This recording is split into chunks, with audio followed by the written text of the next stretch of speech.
So then, let me connect this with the problem of birth and death, which puzzles people enormously, of course.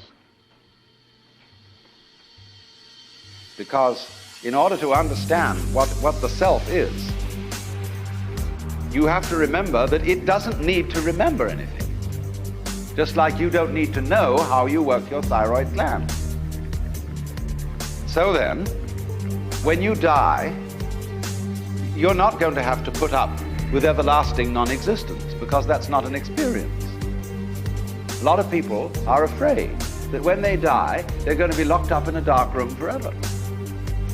And sort of undergo that.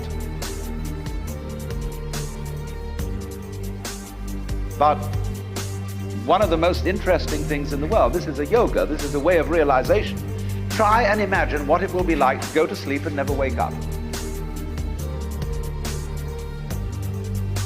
Think about that. Children think about it. It's one of the great wonders of life. What will it be like to go to sleep and never wake up? And if you think long enough about that, something will happen to you. You will find out, among other things, that it will pose the next question to you. What was it like to wake up after having never gone to sleep? That was when you were born. You see, you can't have an experience of nothing. Nature abhors a vacuum. So after you're dead, the only thing that can happen is the same experience, or the same sort of experience as when you were born. In other words, we all know very well that after people die, other people are born. And they're all you. Only you can only experience it one at a time. Everybody is I. You all know you are you. And wheresoever beings exist throughout all galaxies, it doesn't make any difference. You are all of them. And when they come into being, that's you coming into being. You know that very well. Only you don't have to remember the past. In the same way, you don't have to think about how you work your thyroid gland or whatever else it is in your organism. You don't have to know how to shine the sun. You just do it. Like you breathe.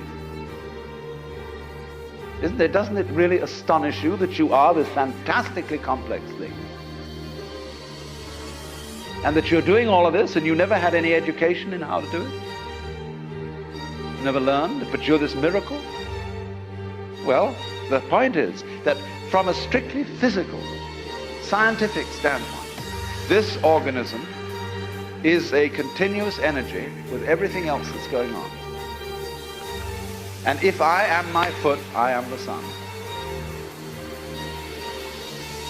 Only we've got this little partial view. We've got the idea that, no, I'm just something in this body. The ego. That's a joke. The ego is nothing other than the focus of conscious attention. It's like a radar on a ship. The radar on a ship is a troubleshooter. Is there anything in the way? And conscious attention is a designed function of the brain to scan the environment, like a radar does, and note for any trouble-making changes. But if you identify yourself with your troubleshooter, then naturally you define yourself as being in a perpetual state of anxiety. And the moment we cease to identify with the ego and become aware that we are the whole organism, you realize that as the first thing how harmonious it all is. Because your organism is a miracle of harmony. All this thing functioning together. Even those corpuscles and